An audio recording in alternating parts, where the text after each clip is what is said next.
Welcome back to another video, guys. Today I got another one on my Silverado. It's a long awaited one I've been meaning to do.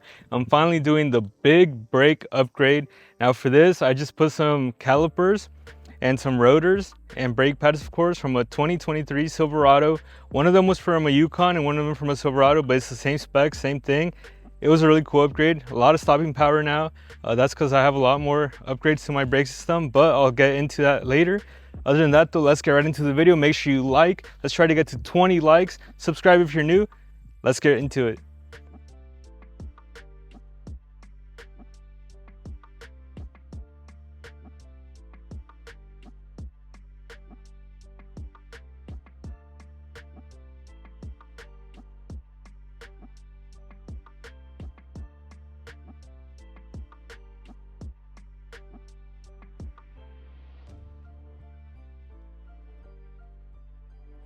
Alright guys, so this is where we're at. I got my grinder here. I'm above this down.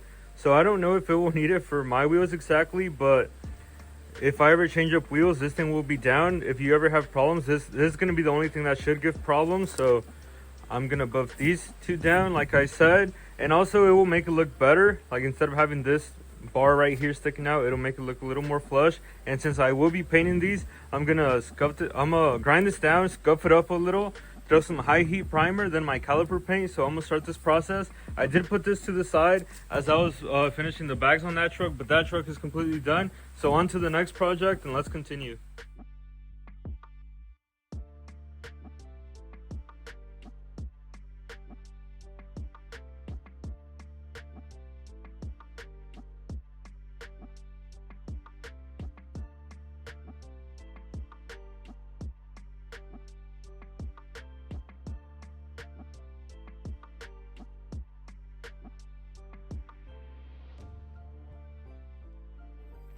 Alright guys, so it's the week later. Last week all I did was paint the calipers, but I was waiting to get some of these.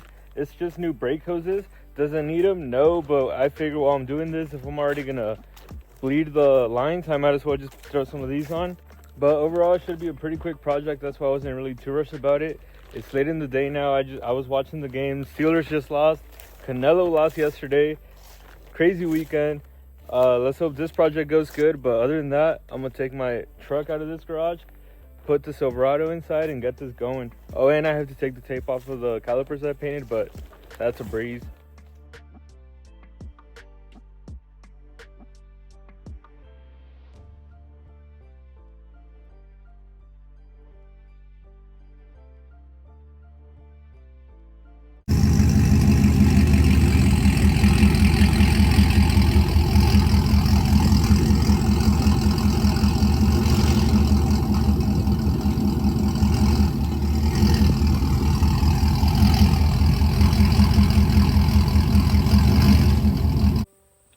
Alright, so far so good.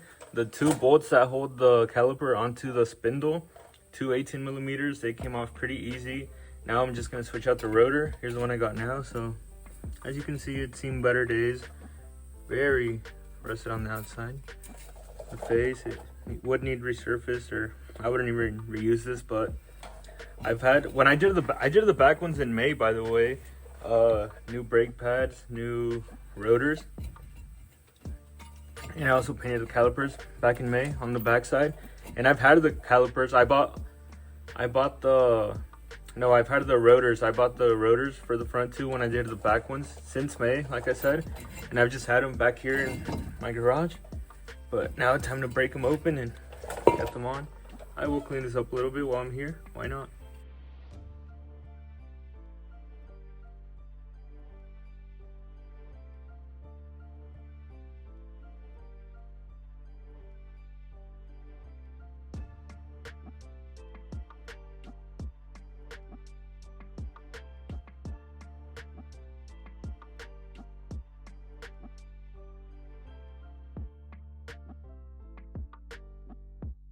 Would you look at that? Just like that, they're on. It's mounted, proper spacing.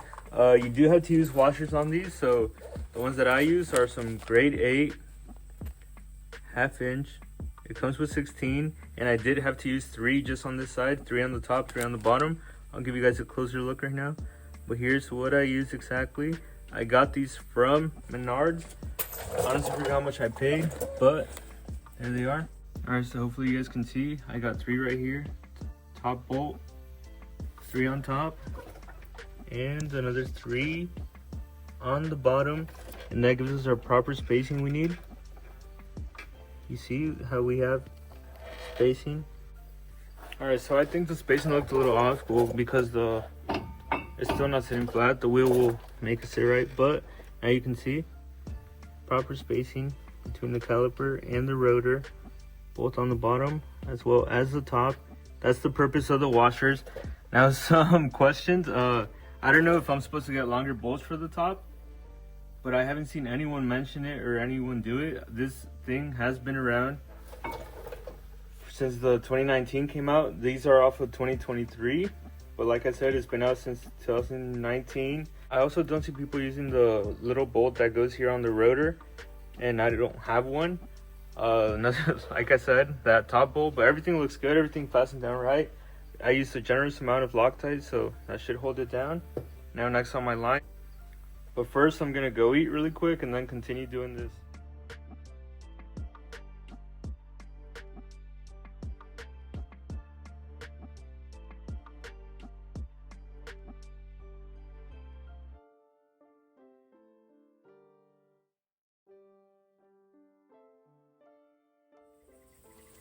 Alright guys, other stuff for the line, it was actually really easy. It took me a minute to get it, but once I got it, I was like, dang, this was actually so much easier than I thought. So we'll start from here. What goes onto your caliper, an 11mm. Then after that, it's just 2 10s holding it onto your the top part of your spindle, right there, a 10. And another 10 right here onto your upper control arm. Then right here, it was what was it? 13, holding this bracket. So you want to break loose your brake line. Then you take that off, and then that's where I was confused. I could not get that other thing off because since it has like a nut type thing right here, I was trying to twist it and it wouldn't come off, and I stripped it. This clip right here, you just slide it back, and then you can slide your new one in. It's actually really easy. It just looks harder than it seems. With no instructions, it seemed a little harder. I had never done it before, but it's actually really easy. After you get that clip off, you just slide the new one, and you just redo your steps. So here it is, it's all done. The line is all back on. The brake pads are on. One thing I will say, I've never done brake pads on a new car of any sort. And if this is the new standard, then Chevy engineers really did a good job. This is super simple, straightforward. It for sure makes any brake pad change very easy. I really like that, it's really cool. It's for sure gonna be convenient in the future.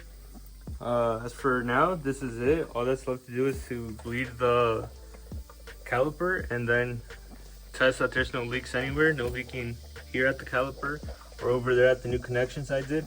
Now you don't gotta do this part if you're doing this other stuff, but I just wanted to, just for good show. If I was already gonna have to bleed it, I was like, might as well put a new line on it.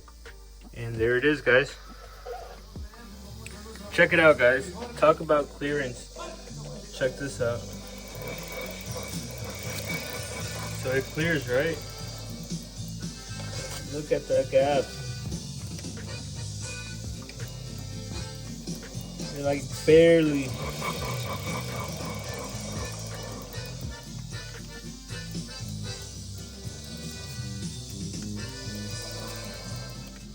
Well, if that's not good, guys, I just went for the first good test run, and what we thought was clearing is now rubbing. Alright guys, so as I showed you guys yesterday, for some reason it was rubbing right here.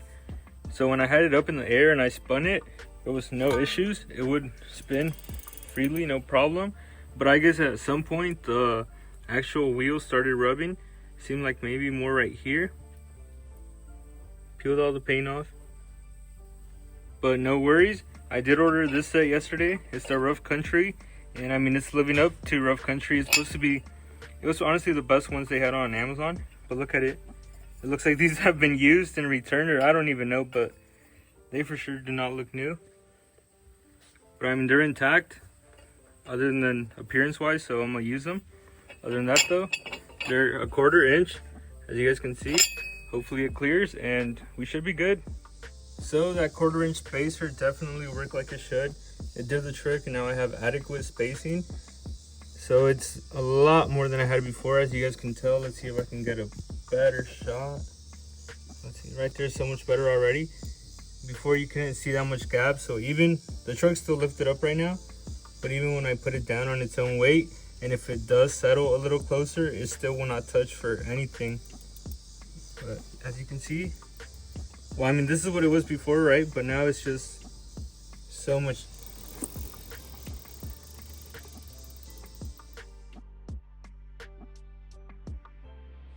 All right, so now on to the passenger side. Here's one final look at how much spacing I had before. Not much, but this side didn't get to the point where it rubbed yet, or at least I don't think so. Yeah, no, it looks like it's good, but you guys can see, as I've been showing you, very close. Let's fix it. One thing I did forget to mention, and this is for the people that are going to change out the brake hose like I did. It's a good thing I took the wheels off, because I remembered I had to show you guys this.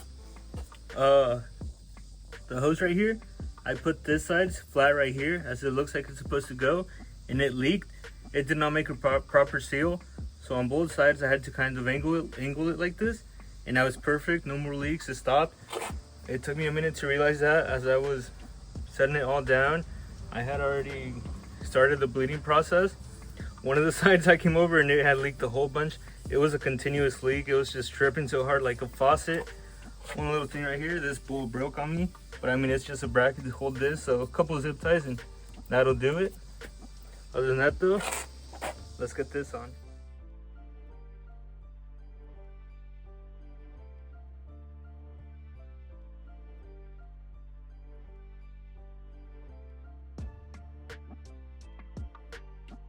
And that'll do it, guys. I hope you guys liked it. As you guys can see right here, we got our big brake upgrade all finished up. It's doing a lot better now. Like I said, it's because I've done a new master cylinder, a new brake booster, now this big 4-piston stainless steel brake lines. So I did notice a big upgrade though after all those things. 4 pistons obviously going to do a lot more better than 2. Then it's the new style. Then with the slotted and drilled rotors, they're going to cool a lot better. Over and all, I am in, let's say it was 120 for both rotors. So the front ones, just the front ones, 120, then 160 for the both calipers with brand new brake pads. So that's 280. I'm in 280 for this whole set right here, and that's not including like brake fluid, but that's inexpensive. So free labor, of course, because I do all the labor. Then the washers, I forgot how much that was, but over and all, you could do this thing for 300 bucks, which is really good deal. But I'm super happy with it. Let's see how it looks. As you guys have been seeing, I am now in. I had to do that wheel spacer, but I'm happy with how it came out. It stops a whole lot better. So I hope you guys enjoy it, because I sure have. It's a lot of stopping power now. I've been meaning to do it because the other rotors I had, they were really bad. So this was very necessary for me to do. So I hope you guys like it though. Make sure you like the video, subscribe if you're new to the channel. Thank you so much for watching. I'll see you guys in the next video.